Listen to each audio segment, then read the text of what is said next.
hope y'all ready for story time because it's about to get crazy. But let's get into the video intro first. Hi guys, welcome to Martez Kelly's real estate channel. This is Martez Kelly, and welcome to the channel. Before I get into how crazy this story is, let's double back. Let's go back. And let's go ahead and get the intro out of the way. So, what's good, family? I'm Martez Kelly, and I want to thank you guys so much for tuning into the channel. This is so crazy. We're almost at 820 in regards to subscribers, on pace to hit 900 by the end of the month. I appreciate you guys. I said I want to be monetized by the end of the month, but the growth that I have seen so far has been crazy, been unreal. So I want to thank you guys for being here, subscribing and everything. What I want you to go ahead and do right now is go ahead and smash the like button on today's video. Like I said, it's gonna get crazy, and make sure you stick around to the end. Subscribe to the channel as well, and turn on the notification bell. Like I said before in a previous video, most of you guys who are subscribed, I think it's over 80% of you guys who are subscribed, do not have your notification bell turned on. So please do me a huge favor and turn the notification bell on. Another thing that I want to bring up right now as well is our Facebook group. Yes, we got our Facebook group for the people who have come to the channel, and we drop videos or we go live in there. We try our best to go out once a week. I know we've been lacking on it lately, but with all that out of the way, yes, you read the title. I lost $5,000. And whether you're a new agent, a current agent, or an aspiring agent, this is something that you'll probably run into as well. So just to answer the question, did I actually lose $5,000? No, I did not, because the money wasn't even mine yet. But like I've been saying in the last few videos, I got 3 deals under contract. Now I only have 2 because one of my buyers backed out. And one of the things that I'm thinking, just a side note, one of the things I'm thinking, I may have to write up a separate addendum or a separate agreement for all of my clients in the future, so where they can't sue me for telling stories. I had a person comment about that before in one of the videos before, one of my previous story times, and I want to make sure that I avoid getting sued just for telling an experience that I've went through. But with that out of the way, let's go ahead and talk numbers. Let's get the details of the deal that just fell through for me. And I apologize for my look, guys. Like I said in a couple videos before, this month was going to be one of the months that I make the most money I've ever made in a year and 1 month. 2 deals are still scheduled and going along pretty good. Actually, one closes this Wednesday. I gotta drop an addendum to get that done, but we close this Wednesday. But it's just crazy. So I apologize for my look. I apologize for just how I feel right now. And yeah, but let's get into today's story. So this is what I'm thinking. What I want to do, and if you guys have been watching the channel for a while, you know I like to give a content layout. With my story times, I tend to just rattle off the top of my head and just bring you guys with me on the journey. And these videos seem to do pretty good.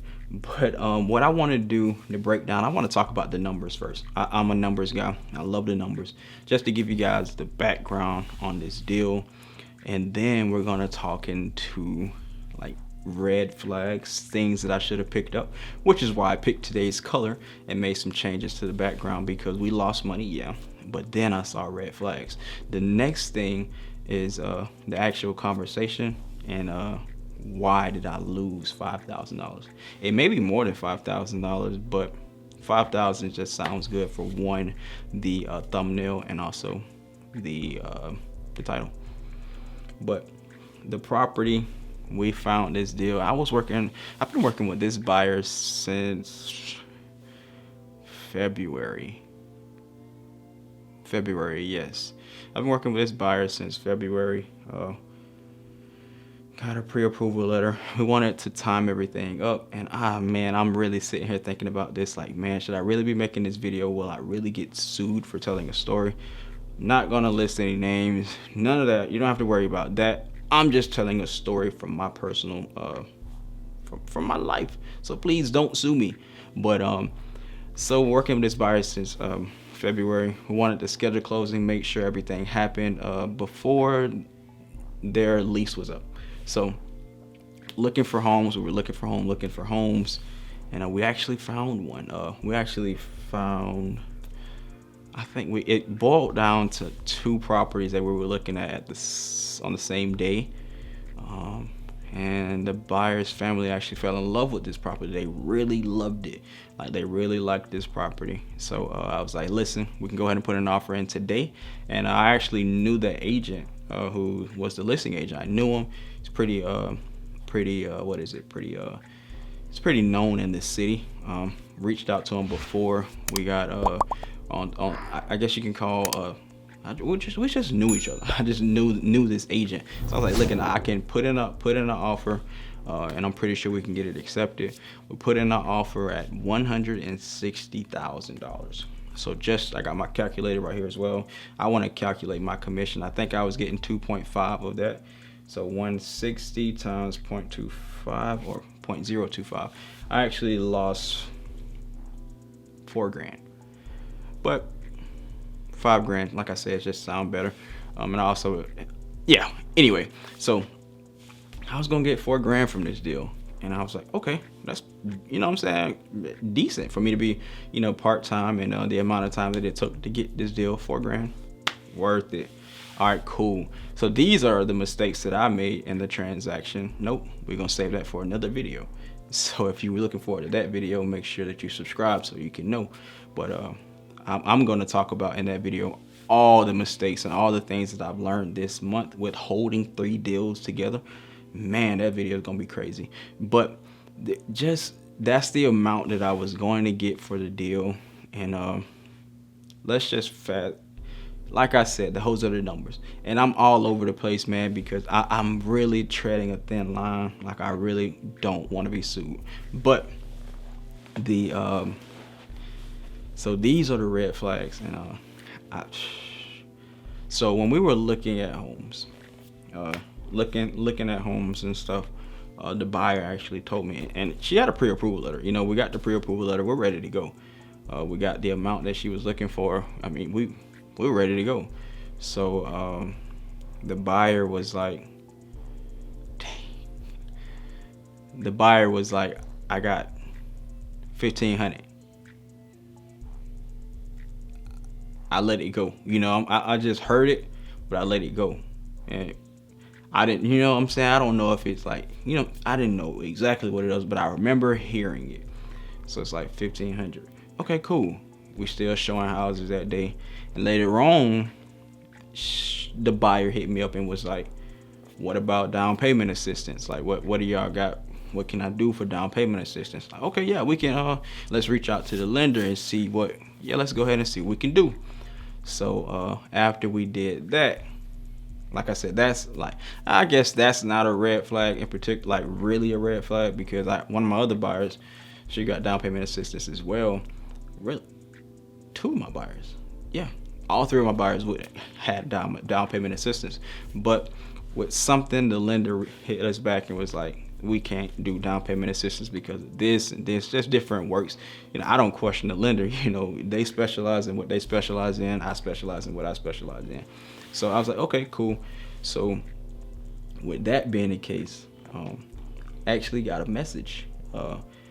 No. My lender actually hit me up and was like, hey, so I actually got a text message from the buyer, and the buyer is concerned about the down payment.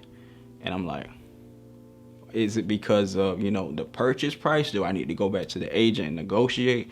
Do we need to see if they can credit this or, that? What is it? She said, I can send you over the messages. You look over it. But I think it just boiled down to the buyer got $1,500, as in $1,500. I'm like, for everything? Yeah.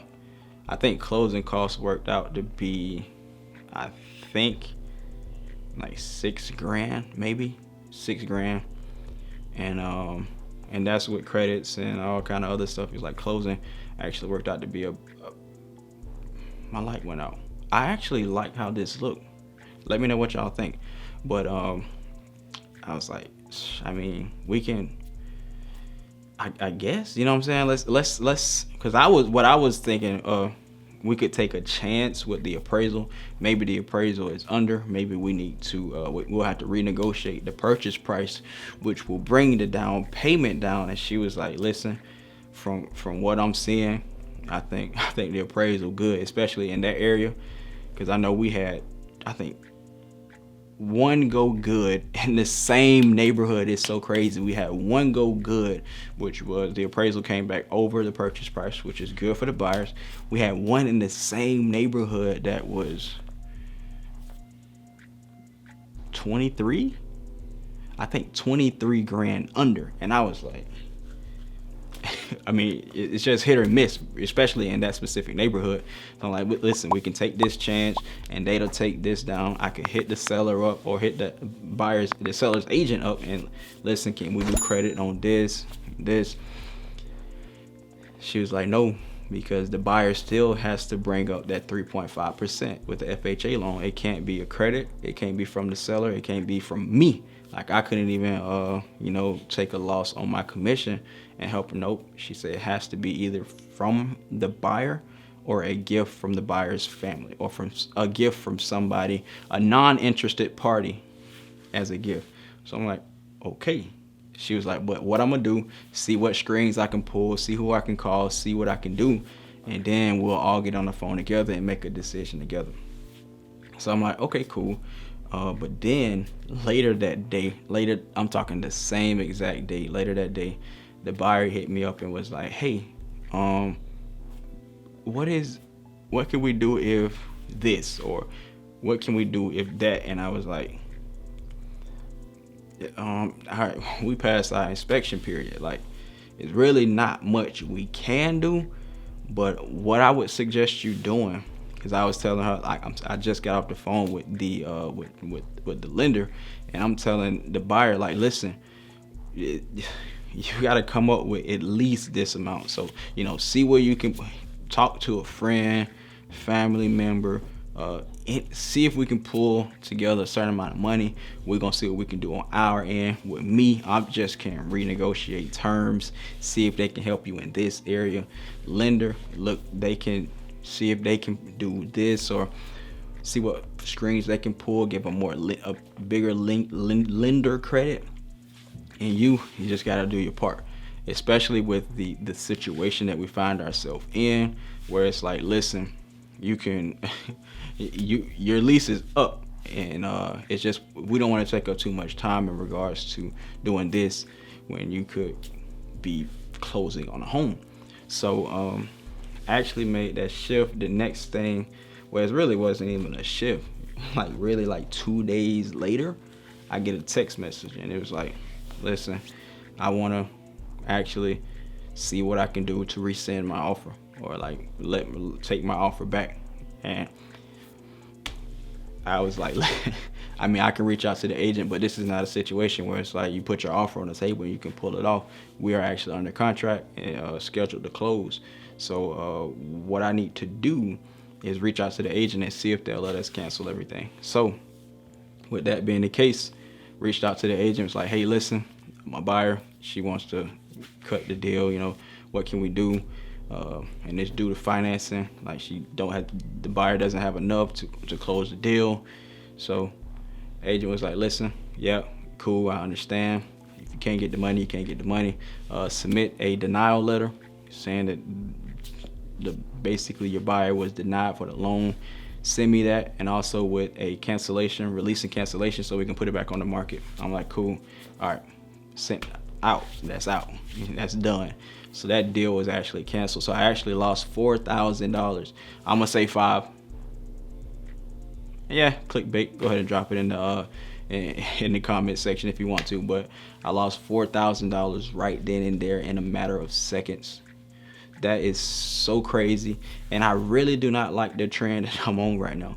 But before we even get into that, if you made it this far in the video, before I get into what I could have did better to prevent this, what I want you to do is drop a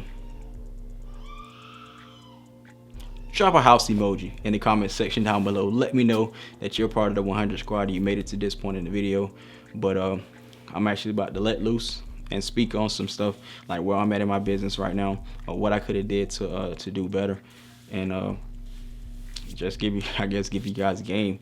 But one of the things that I feel like I could have did better was informing the buyer on the situation, like letting people know up front. Like most of us, we assume that well, as agents, I know for a fact I did, some of y'all probably did too, but we just assume that buyers know that you have to pay closing costs. That was not the case with this buyer. They assumed that I guess, you know how people say all the time, buying a house is cheaper than renting. I guess the buyer assumed that even from the upfront part, like upfront, you gotta make closing costs. You gotta pay for stuff up front.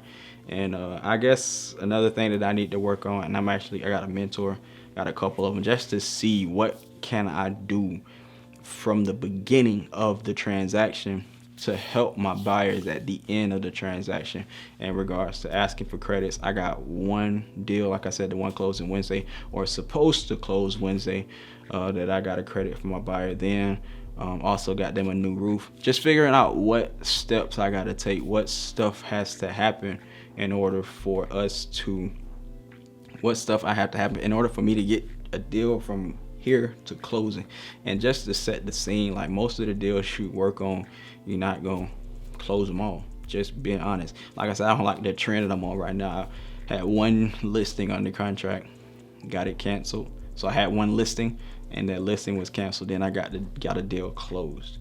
And now I got one buyer who canceled the contract, and then hopefully the next one is closed. But I don't like that trend. But I mean, if this the industry you want to be in, you got to be with the ups and you got to be with the downs. It just comes with it.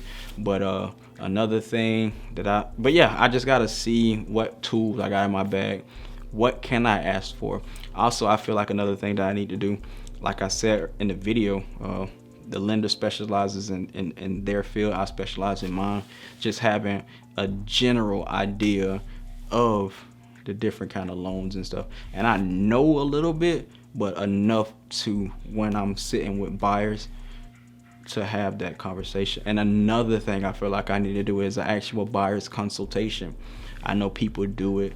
I have never done it, and this is probably why I find myself in this situation, where it's like, get the tough questions out of the way. How much money do you have saved? How much are you prepared to pay at closing? And then working the deal backwards to how much house they can afford. Because my last buyer had a budget of up to 180 grand.